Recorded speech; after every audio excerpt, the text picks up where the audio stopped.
I've been thinking about this topic for quite a long time. The idea that digital downloads, though in one sense wildly convenient for the user, have actually degraded the entire industry. Well, I'm finally getting around to covering it, and I hope that people will hear me out on the topic before jumping to any conclusions about the video. Picture this, you are at work and the boss assigns a project. Now, the boss is going to sell this project when it's finished for a huge profit, but you, the worker, are really not going to profit off of it in any way. You simply get your basic salary. You work on the project, you finish the project on the required deadline, the boss launches the project, makes a bunch of money, and the whole cycle starts all over again. Now picture one small change. Instead of a hard deadline where the project needed to be finished, which was previously a month or so in advance, and when I say finished, I mean completely finished, as in totally and fully realized with nothing left to be developed, no changes needing to be made, it is done, shippable, and polished with a true sense of finality to it. Now picture a new scenario where it does not need to be finished. The project can mostly be done and still gets launched anyways, because instead of a buffer period where manufacturing, shipping, and all other logistical processes take place, it can be adjusted right up until the moment it reaches the consumer's hands, and it can be adjusted beyond that point as well. As soon as the hard deadline premise has been thrown out the window, you have a project being developed by the workers for a controlling interest that can choose to launch it before it is even done, and when the profit margins are often heavily tied to the release date for a variety of different reasons, ranging from holiday consumer shopping patterns to general competition or shareholder expectations, the resulting norm is that the projects are launched in progressively worsening condition with the expectation that they will be fixed in what used to be the buffer period between project completion and actual rollout. For the games industry, the switch from physical to digital on a surface level has been convenient for the user, but on a deeper level has resulted in worsening launch day conditions on average for most games because of the ability to circumvent what used to be a hard deadline. In the not-so-distant past, physical-only video games were disc-bound. Games would be developed over a relatively similar time span, but upon completion, the next stage of rollout would occur, which entailed packaging the material onto a physical disc and dispersing it to retailers. This practice certainly still occurs, but the rise of digital downloads is increasingly prominent and has now eclipsed the physical side of the gaming retail market by a massive margin.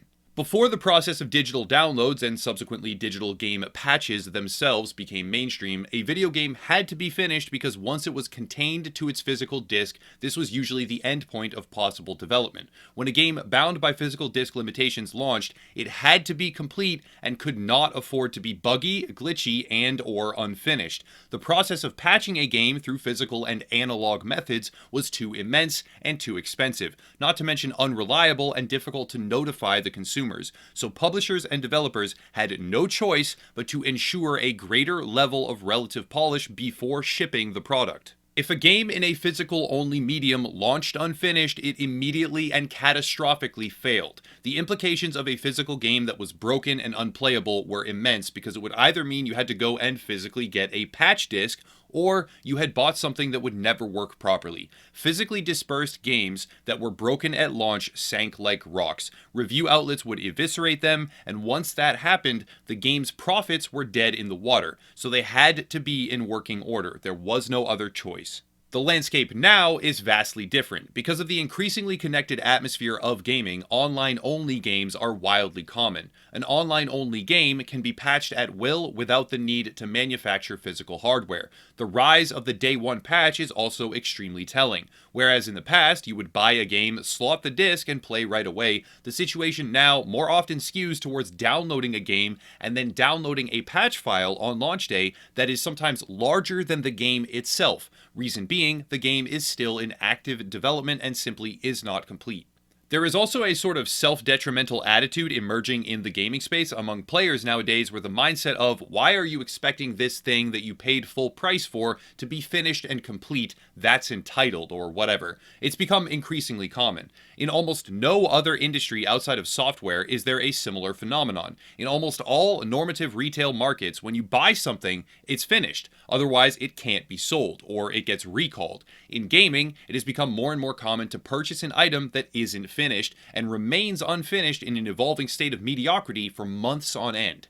This entire situation stems from the ability of publishers to rely on digital patching and force launch games before the development team has finished to meet fiscal or competitive deadlines. Moving on, there is a separate symptom entirely of the digital shift, and that is pre-orders and pre-order incentives. For an example, I will use Tom Clancy's The Division 2. It's a good game, and I want to be very clear here, I am not taking shots in this particular instance at the game's content or its quality, but when it comes to pre-order practices, it is a perfect example of a multitude of different red flags. For starters, what the fuck is this? The pre-order versions of Division 2 were an absolute mess. This is something of an Ubisoft standard, really, dating as far back as Watch Dogs, and beyond for that matter. Ubisoft has pioneered the way forward with the concept of pre-order convolution as a tactic to drive user fear of missing out to such a high level where they spend much more than they otherwise would have for basically no reason. If a player was particularly interested in the collectible figurines, that is a bit of a different story, but a great deal of the pre-order bonuses were digital in nature and thus were flexible to a point of being actual smoke and mirrors. For instance, back when the game's digital pre-order editions were first announced, there was a pesky little item called Extra Stash Capacity. Players didn't like seeing that, but since the very beginning of the offering, that item existed as a digital pre-order incentive for the higher cost editions. But the developers themselves even said, "We don't know how much it will be or how it will even work." Selling something, an unmade digital something, and not having any idea how it will function is ludicrous. It turned out the stash capacity, likely based on the backlash that happened, would not be extra stash space, just an early unlock of space that every player has, but would just need to spend a few extra hours playing to receive. It's a good thing that the game opted to not have large amounts of stash capacity tied to high-cost pre-orders. I agree with that choice, but they set themselves up for a no-win scenario by using intentionally nebulous digital pre-order incentives, knowing full well that players would be nudged into purchasing something that was completely and utterly worthless, and that a lot of that motivation was driven by misleading digital items intentionally constructed to confuse their customers. Pre-orders have two meanings. One is a dying definition currently still persisting, but probably not for long, and the other is perpetually rising and evolving to a worse and worse condition. The first meaning is physical pre-orders, the idea of reserving your copy of an upcoming game at a local store since they will only have a limited quantity available in the opening hours and days. This practice is usually a $5 down payment or something like that, something similar, and I can't really justify any hatred of that concept. It makes a lot of sense, and similar practices are seen elsewhere in different retail environments. The second meaning is digital pre-ordering, wherein a company makes up a bunch of digital shit, has complete freedom and autonomy to change all of it, sells it to you when none of it exists and might never exist in the expected format, and players commit to paying full price or more than full price for the digital nothingness, and upon downloading the game files, often lose their right to any refund because of complex digital licensing terms and conditions agreements. Oh, and the game files are often incomplete and require massive patches during and beyond the launch window to get them working properly. Digital downloads combined with the always online format to make real-time patching possible are convenient on the one hand by allowing players to try out new games from the comfort of their home and digitize their game libraries while keeping them accessible from a central cloud-based account, but on the other hand, the process of digital downloading has degraded the concept of finished launch day products to the point of being unrecognizable, and also, unfortunately, helped pave the way for increasingly predatory pre-release version advertising and incentive options. It's a bit of a trade-off. On the one hand, convenience, and on the other, worsening relative game quality and especially polish. The process of digital storefront sales enable a more direct link between publishers and consumers, which eliminates cost and multiple middlemen parties. Things like physical manufacturing costs, they go down, and as the retail market shifts, less and less copies are subject to the revenue cut that a store like GameStop would harvest, or any other games retailer.